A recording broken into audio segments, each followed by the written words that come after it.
नमस्कार दोस्तों, आज हम क्लास 10 हिस्ट्री के चैप्टर 3 भूमंडलीकृत विश्व का बनना को समझने वाले हैं। इसमें हम 3 मुख्य बिंदुओं पर चर्चा करेंगे।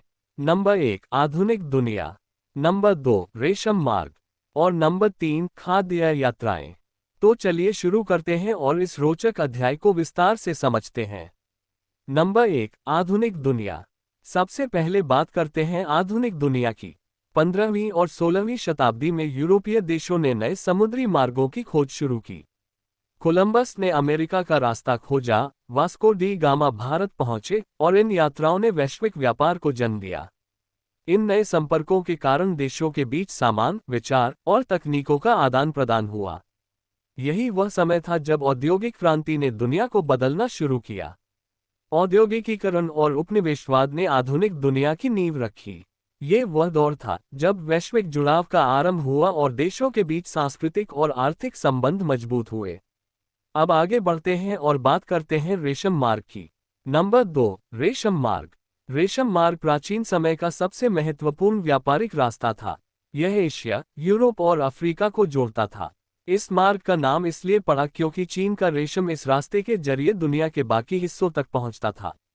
लेकिन रेशम के साथ साथ मसाले, धातुएं और ज्ञान भी इस मार्ग से फैला। यही कारण है कि इसे केवल व्यापार का नहीं, बल्कि संस्कृतियों को जोड़ने वाला मार्ग भी कहा जाता है।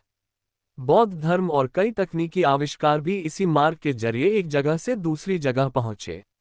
यह मार्ग न केवल व्यापार का केंद्र था, बल्कि सभ्यताओं के बीच संवाद का एक माध्यम भी बना। अब चलते हैं तीसरे और दिलचस्प बिंदु की ओर, खाद्य यात्राएं। नंबर 3 खाद्य यात्राएं। क्या आप जानते हैं कि आलू, मिर्च और टमाटर जैसे खाद्य पदार्थ पहले भारत या एशिया में मौजूद नहीं थे? ये चीजें अमेरिका से आई और समय के साथ हमारी थाली का हिस्सा बन गईं। चाय और चावल एशिया से यूरोप और बाकी दुनिया में पहुंचे। कॉफी की शुरुआत अफ्रीका से हुई और आज ये पूरी दुनिया में लोकप्रिय है। खाद्य यात्राओं ने न केवल खान पान को बदला, बल्कि सांस्कृतिक आदान प्रदान को भी बढ़ावा दिया। आज जो वैश्विक खान पान का अनुभव हमें मिलता है, वह इन्हीं यात्राओं का नतीजा है। इन खाद्य यात्राओं ने हमारी दुनिया को एक नई पहचान दी और ये दिखाया कि कैसे छोटी छोटी चीजें भी पूरे विश्व को बदल सकती हैं।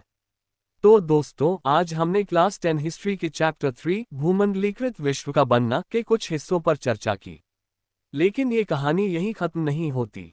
इस अध्याय के और भी कई महत्वपूर्ण हिस्से हैं, जैसे कि उपनिवेशवाद का प्रभाव और आधुनिक व्यापार के नए तरीके। इन पर हम चर्चा करेंगे अपनी अगली वीडियो में। तो अगली वीडियो को देखने के लिए हमारे साथ जुड़े रहें। तब तक पढ़ते रहिए, सीखते रहिए। धन्यवाद।